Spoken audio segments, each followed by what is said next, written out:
தூயரான மறை சாட்சியே, தேவசகாயம் பிள்ளையே, எங்களுக்காக வேண்டிக் கொள்ளும்.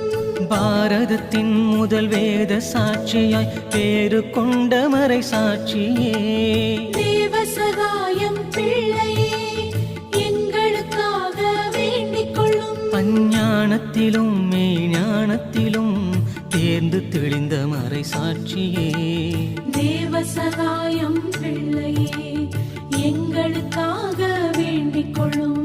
கிறிஸ்தவர் துன்பத்தை தன்னிடம் தொடங்க ஆவல் கொண்ட மறை சாட்சியே, தேவசகாயம் பிள்ளை